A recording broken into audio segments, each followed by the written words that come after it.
Hello, everyone. My name is Nick Infernus, and welcome back to another comic book review. And how ironic that this is review number 69, because it is officially time to talk about Deadpool and Wolverine, the only movie that the MCU is offering us this year. Now, full disclosure, thanks to pretty much everyone who voted in my community tab voting in favor of this decision, I will be dropping my F word rule for this video. So this video will be more profane than usual, and I will be saying fuck quite a few times. Not too many times because I've never been the kind of person to use that word in a professional setting. Plus, this movie already has 118 F-bombs apparently.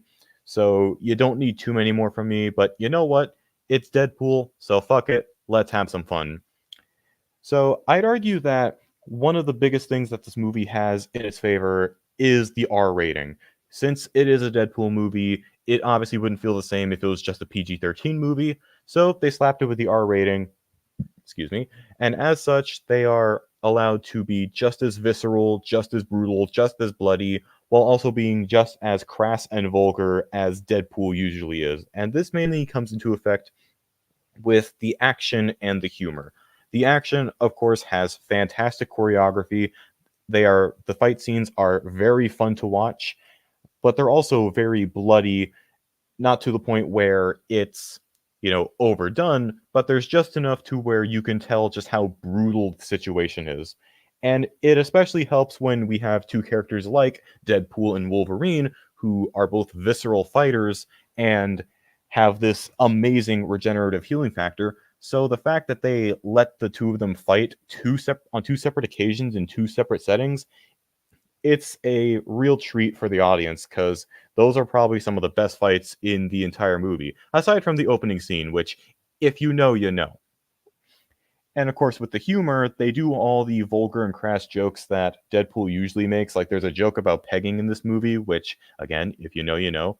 But of course, Deadpool is this fourth wall breaking character, so you gotta poke some fun at some stuff, and they don't hold anything back. Pretty much everything that they could make fun of, they do make fun of it. And yeah, there are some missed opportunities for jokes, but for the most part, there wasn't a single joke that didn't land.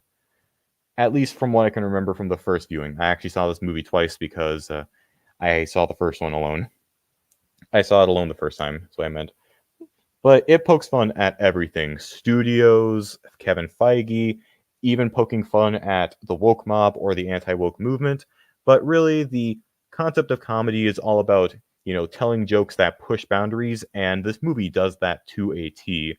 And like I said, the movie's hilarious, and pretty much during my first viewing, there wasn't a single joke that didn't land for me. I won't spoil any of the jokes, but I will give you a hint as to what my favorite joke is. Here's your hint. That is all you're getting, and I swear to God, if YouTube automatically makes this the thumbnail for the video, I will be making a community post about it. But anyways, back to the movie. I'd argue that the strongest aspect of the whole film is the dynamic between Ryan Reynolds as Deadpool and Hugh Jackman returning as Wolverine.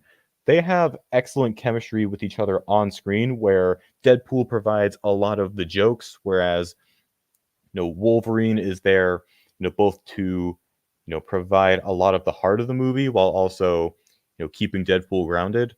Let's just say that he's the only character I've seen to actually shut Deadpool up in an instance.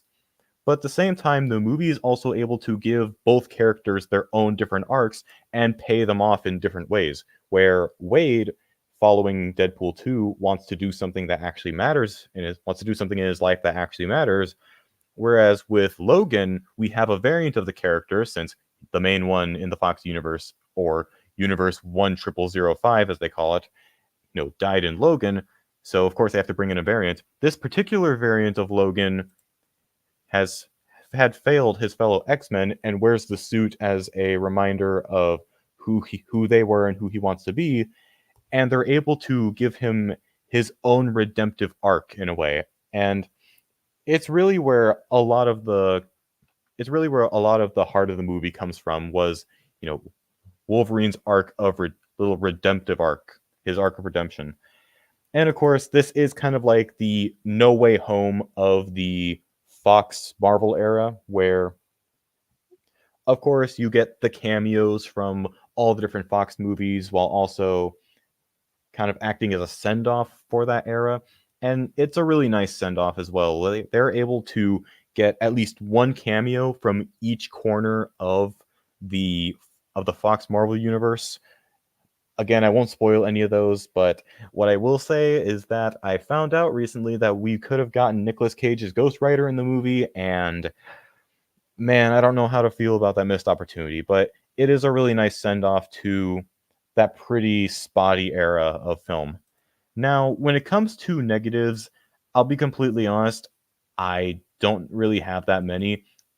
At most, all I can really think of is that the two villains, Paradox and Cassandra Nova, aren't great. They're not bad by any means. They do have their redeeming qualities that do make them pretty decent villains. Of course, Matthew McFadden uh, gives Paradox this interesting charisma that makes him a very fun character to watch on screen.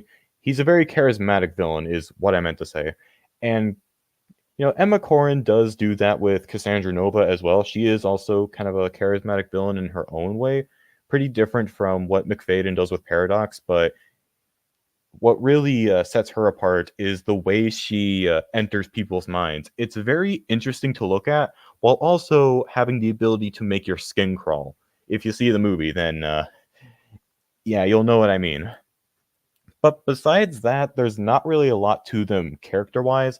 They're kind of just the villains that the duo got saddled with due to the context that the movie takes place in. And other than that, the only thing I can think of that's really a con is more of a subjective thing, but this is a Deadpool movie. It's still very bloody, very graphic, very crass, and not everyone's into that. There are some people who don't really like blood, like my good friend FNAF Nico. He saw the movie, he liked it, wasn't a huge fan of the gore, so I can understand some people in there. Plus, there are those people who, for some reason, just can't take a fucking joke. So, again, some people might not vibe with the humor. So, yeah, I can understand why there are some people who might not like this movie. While honestly, I had an absolute blast with it. I thought it was absolutely fucking hilarious, and I thought the gore served its purpose. I'm not a gore hound by any means, but you know, I still think that the gore did help to really sell how visceral a lot of the fights were. So overall, would I say this is the movie to save the MCU? No, not really. It's more just a fun ride that acts as a love letter and send off to a previous era of Marvel films or of Marvel film media.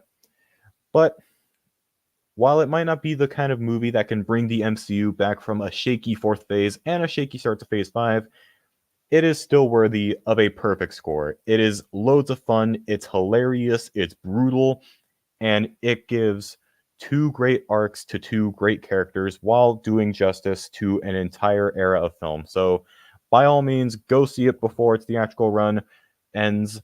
Just don't expect to get your hands on that glorious Wolverine popcorn bucket because both times I went, they were sold out. But anyways, guys, that's going to be it for my review of Deadpool and Wolverine. If you enjoyed, if you enjoyed, feel free to leave a like and subscribe for more fun content. I will see you guys in the next video. Take care and Godspeed.